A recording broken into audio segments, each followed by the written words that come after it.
Update terbaru kasus meninggalnya satu keluarga akibat diracuni putra sendiri di Magelang, Jawa Tengah. Kini motif pelaku Dio meracuni keluarganya pun terungkap. Hal itu diutarakan oleh PLT Kapolresta Magelang, AKBP Muhammad Sajarot Sakun.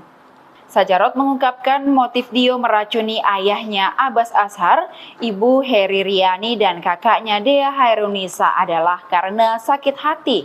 Sakit hati tersebut, kata Sajarot, lantaran Dio dibebani keluarganya untuk membantu perekonomian keluarga setelah Abbas pensiun 2 bulan lalu.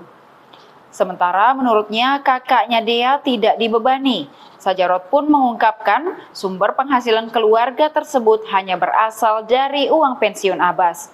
Sedangkan Dio dan Dea tidak bekerja. Beban ekonomi keluarga tersebut pun semakin bertambah ketika Abbas jatuh sakit dan perlu biaya pengobatan. Apalagi menurut keluarga korban, Dio ini sering menghambur-hamburkan uang ayahnya.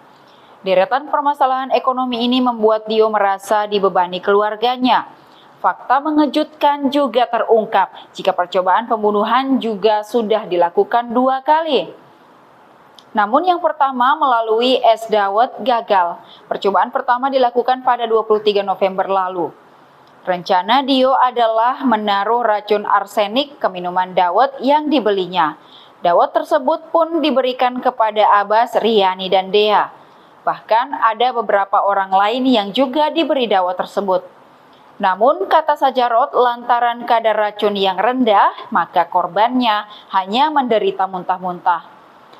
Rencana Dio untuk membunuh keluarganya kembali dilakukan pada Senin 28 November 2022 kemarin. Dio memasukkan racun sebanyak 2 sendok teh ke minuman yang diminum oleh para korban.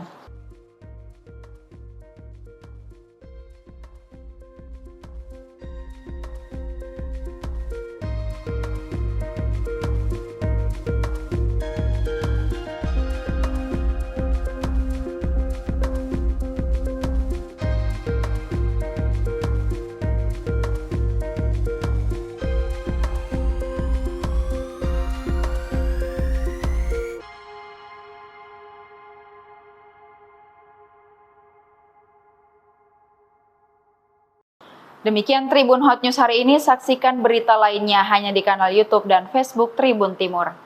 Terima kasih sudah nonton, jangan lupa like, subscribe, dan share ya!